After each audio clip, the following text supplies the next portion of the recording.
Hi all, welcome to chopping noise. വളരെ സിമ്പിളായി ചെയ്യാൻ പറ്റുന്ന ഒരു പലഹാരം തയ്യാറാക്കി നോക്കാം. കൈപ്പത്തിരി. ആദ്യം കൈപ്പത്തിരിയുടെ മെയിൻ ഇൻഗ്രീഡിയൻ്റായ അരിപ്പൊടി ഒരു പാത്രത്തിലേക്ക് എടുക്കാം.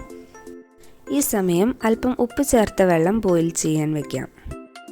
വെള്ളം തിളച്ചതിന് ശേഷം എടുത്തു വെച്ച അരിപ്പൊടിയിലേക്ക് അവ അല്പാൽപമായി ഒഴിച്ചു കൊടുത്ത് മിക്സ് ചെയ്തെടുക്കാം.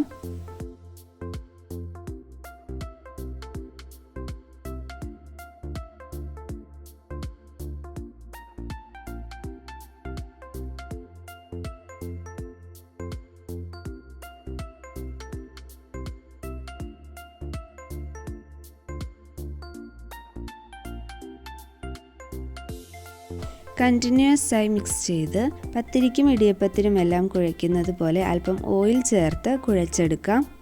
വെള്ളം അധികമായി പോകാതെ പ്രത്യേകം ശ്രദ്ധിക്കണം. പൊടി നന്നായി കുഴച്ചെടുത്തിട്ടുണ്ട്. ഇനി ഇവ വലിയ ബോൾസ് ആക്കാം. 4 ബോൾസായി സെപ്പറേറ്റ് ചെയ്തെടുത്തിട്ടുണ്ട്. ഇനി ഓരോ ബോൾസ് എടുത്ത് കൈകൊണ്ട് ഇങ്ങനെ പരത്തിയെടുക്കാം. കയ്യിൽ പൊടി ഒട്ടിപ്പിടിക്കാതിരിക്കാൻ അല്പം ഓയിൽ യൂസ് ചെയ്യാം. പത്തിരിയേക്കാൾ തിക്നെസ് കൂട്ടിയാണ് കൈപ്പത്തിരി പരത്തിയെടുക്കേണ്ടത്. പെട്ടെന്ന് പരത്താൻ നോക്കിയാൽ പത്തിരി മുറിഞ്ഞു പോകാൻ ചാൻസ് ഉണ്ട്. പതിയെ കുറച്ച് ടൈം എടുത്ത് പരത്തുകയാണെങ്കിൽ നല്ല റൗണ്ട് ഷേപ്പിൽ പത്തിരി കിട്ടും.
നാല് ബോൾസും പരത്തിയിട്ട് ഒന്ന് ചുട്ടെടുക്കാം.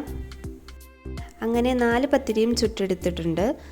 അല്പം കട്ടിയുള്ള ഡിഷായതിനാൽ കണ്ടിന്യൂസ് ആയി തിരിച്ചും മറിച്ചും ഇട്ട് കൊടുത്ത് കുറച്ച് സമയമെടുത്ത് വേണം ചുട്ടെടുക്കാൻ. ഇല്ലേൽ പത്തിരി കരിഞ്ഞു പോകാനും പ്രോപ്പറായി വേവാതിരിക്കാനും ചാൻസ് ഉണ്ട്. കൈപ്പത്തിരിയോടൊപ്പം ബീഫ് കറിയോ മട്ടൻ കറിയോ ചിക്കൻ കറിയോ സെർവ് ചെയ്യാവുന്നതാണ്. കട്ടിയുള്ള ഡിഷായതിനാൽ അധികം കറി ചേർത്ത് കഴിക്കുന്നതാണ് ടേസ്റ്റി. കൈപ്പത്തിരി സാധാരണ ഈ രീതിയിലാണ് സെർവ് ചെയ്യാറ്. ഇനി ഒരു ഡിഫറെൻറ്റ് രീതി കണ്ടു നോക്കാം. ചുട്ടുവെച്ച എല്ലാ കൈപ്പത്തിരിയും ഇതുപോലെ ചെറിയ പീസസായി മുറിച്ചെടുക്കാം.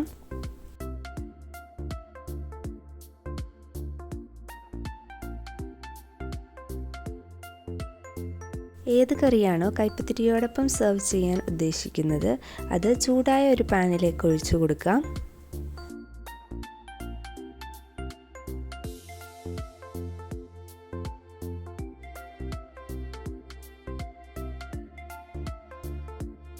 കറി നന്നായി ചൂടായി വരുമ്പോൾ അതിലേക്ക് മുറിച്ച് വെച്ച കൈപ്പത്തിരിയുടെ പീസസ് ഇട്ടുകൊടുത്ത് നന്നായി മിക്സ് ചെയ്തെടുക്കാം.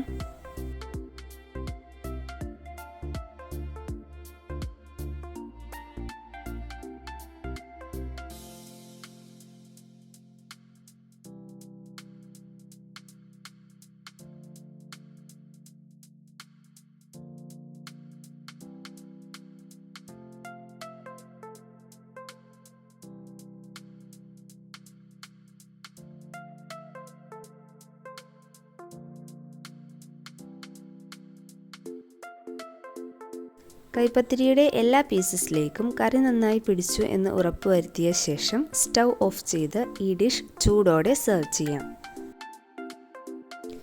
ഈ സിമ്പിൾ ഡിഷ് എല്ലാവരും ഒന്ന് ട്രൈ ചെയ്ത് നോക്കിയിട്ട് ഫീഡ്ബാക്ക്സ് കമൻസിലൂടെ അറിയിക്കണം. വീഡിയോ ഇഷ്ടപ്പെട്ടാൽ ലൈക്ക്, ഷെയർ ആൻഡ് സബ്സ്ക്രൈബ്.